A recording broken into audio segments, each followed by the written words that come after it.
واقعہ آپ کو سناتا ہوں جو خود میرے ساتھ پیش آیا۔ میرے پاس کئی سال پہلے کی بات ہے،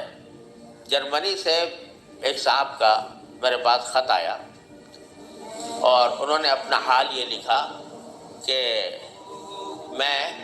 پاکستان میں تھا اور وہاں سے پھر میں روزگار کی تلاش میں جرمنی آ گیا۔ جرمنی جب آیا تھا تو اس وقت دین کا کوئی احساس میرے دل میں نہیں تھا، دین کی کوئی فکر میرے دل میں نہیں تھی۔ میں صرف دنیا کمانے کے لیے جہاں پر آ گیا تھا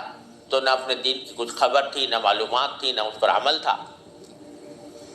لیکن یہاں پر رہتے رہتے میں نے ایک کرسچن لڑکی سے میرے تعلقات ہو گئے اور پھر میں نے اسے شادی کر لی۔ شادی کے بعد بھی کوئی دن کی طرف رغبت پیدا نہیں ہوئی، کوئی احساس پیدا نہیں ہوا۔ لیکن جب اولاد ہو گئی اور اولاد ذرا نشو و نما پانے لگی، ذرا سی وہ سمجھدار ہونے لگی، تو اس وقت میں نے دیکھا کہ میری کرسچن بیوی وہ اولاد کو کرسچینٹی پڑھا رہی ہے اور کرسچینٹی کی تعلیم دے رہی ہے۔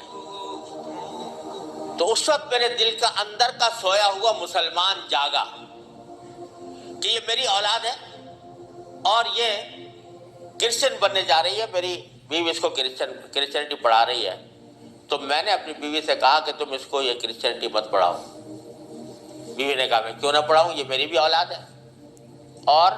میں اس کو حق سمجھتی ہوں تو اپنی اولاد کو بھی ویسے ہی بنانا چاہتی ہوں۔ میں نے کہا نہیں، کرسچینٹی حق نہیں ہے، اسلام برحق ہے۔ تو اس نے کہا مجھے ثابت کرو کہ کیوں برحق ہے اسلام اور کرسچینٹی میں کیا خرابی ہے۔ تو اب میرے پاس علم تو تھا نہیں، مجھے اپنے دین کا بھی پتہ نہیں تھا، کرسچینٹی کا بھی پتہ نہیں تھا، لہذا جب وہ بات کرتی تو میں اس کا جواب دینے کے لیے کی پوزیشن میں نہیں تھا، اس کے سوالات کا جواب نہیں دے سکتا تھا، اس کے اعتراضات کا جواب نہیں دے سکتا تھا۔ تو میں اس مشکل میں ہوں کہ میری اولاد وہ میری بیوی کی تعلیم و تربیت کے نتیجے میں کرسچن بننے جا رہی ہے اور میرے دل پر آرے چل رہے ہیں، میں کچھ کر نہیں سکتا۔ تو آپ مجھے کوئی طریقہ بتائیے۔ یہ خط میرے پاس آیا تو میں نے اللہ تبارک و تعالیٰ سے دعا کی کہ اللہ کوئی ایسی تدبیر اس دل میں ڈال دیجئے کہ جس سے اس بیچارے مسلمان کی مشکل حل ہو۔ تو میں نے اس کو لکھا کہ ایک تو میری کتاب ہے واٹ از کرسچینٹی کے نام سے، جس میں کرسچینٹی کے بارے میں تفصیل ہے، تو وہ کتاب میں نے بھیجی اور ساتھ میں اس سے کہا کہ آپ اپنی بیوی سے بحث کرنا بند کر دیں، کیونکہ بحث کرنے سے کچھ فائدہ نہیں ہوگا، آپ کو خود معلومات نہیں ہے اور بحث کرنے سے ویسے بھی فائدہ نہیں ہوتا۔ جب بحث مباحثہ شروع ہوتا ہے تو ہر ایک آدمی چاہتا ہے دوسرے کو زیر کر دے، اس سے کوئی خاص فائدہ نہیں ہوتا۔ تو آپ بحث کرنا تو بند کر دیں، البتہ ان کو دو باتوں پر آمادہ کر لیں۔ ایک بات تو یہ کہ اس سے یہ کہیں کہ بھئی خدا کو تم بھی مانتی ہو اور میں بھی مانتا ہوں، اور یہ بھی مانتی ہو کہ خدا سے دعا کی جاتی ہے، تو آؤ ہم دونوں بیٹھ کر یہ دعا کریں، اکٹھے بیٹھ کر یہ دعا کریں کہ یا اللہ اگر اسلام برحق ہے تو ہمارا سینہ اسلام کے لیے کھول دیجئے، اس پر عمل کی توفیق عطا فرمائیے، اور اگر کرسچینٹی برحق ہے تو پھر کرسچینٹی کے اوپر ہمارا دل کو مطمئن کر دیجئے۔ دونوں مل کے یہ دعا کیا کریں۔ ایک تو اس بات پر اس کو آمادہ کریں،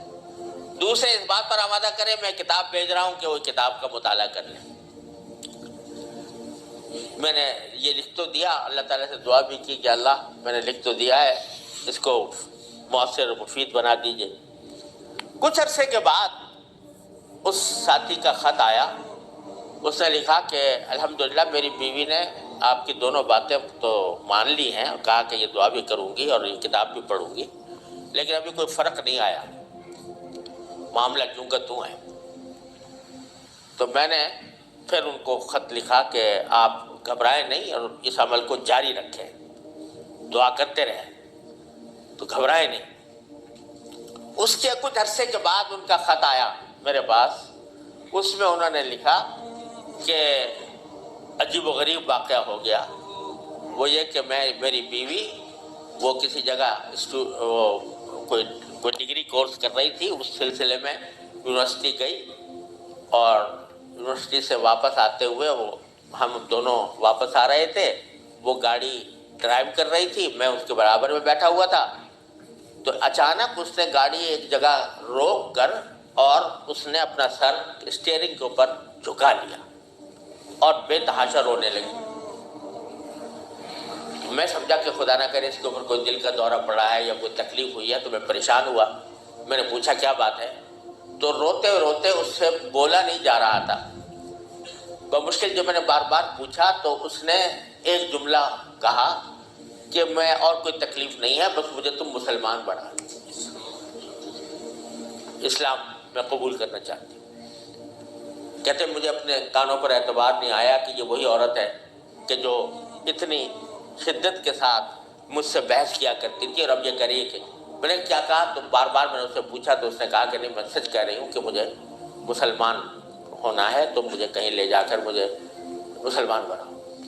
میں پھر اس کو فوراً اسلامی سینٹر میں لے گیا، وہاں جا کے اس نے کلمہ شہادت پڑھا، مسلمان ہوئی، اور اس نے خط میں لکھا تھا کہ یہ اتفاق سے یہ دن رمضان کا تھا، اور آج پہلا موقع ہے کہ ہم دونوں نے سحری میں اٹھ کر ہم دونوں نے اکٹھا روزہ رکھا ہے، اور آپ کو خط لکھ رہے ہیں، اور دوسرا خط میری بیوی کی طرف سے ہے۔ تو دوسرا خط اس کے ساتھ تھا اس کی بیوی کی طرف سے، اور اس نے مجھے لکھا تھا کہ میں آپ کا شکریہ ادا کرتی ہوں کہ آپ نے مجھے ایک ایسا طریقہ بتایا جس کے ذریعے اللہ تبارک و تعالیٰ نے مجھے ہدایت عطا فرمائی۔ تو یہ میرے خود اپنے ساتھ پیش آیا ہوا واقعہ ہے۔ اللہ تعالیٰ سے اگر ہدایت مانگی جاتی ہے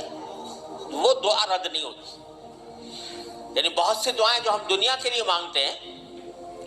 کہ یا اللہ ہمارا روزگار لگ جائے، ہماری دولت میں اضافہ ہو جائے، اس میں ضروری نہیں کہ اللہ تبارک و تعالیٰ وہی چیز دے دے جو آپ نے مانگی ہے، اس لیے کہ بعض اوقات اللہ تعالیٰ کے علم میں ہوتا ہے کہ یہ چیز اس کو دیں گے تو اس کے لیے نقصان دہ ہوگی، کوئی اور چیز دے دیتے ہیں، اس سے اچھی چیز دے دیتے ہیں۔ بعض مرتبہ آدمی مانگتا ہے کہ مجھے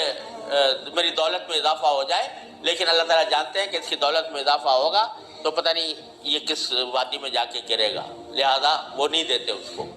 لیکن دعا کا ثواب اس کو دے دیتے ہیں۔ اسی طریقے سے بعض اوقات دنیا کے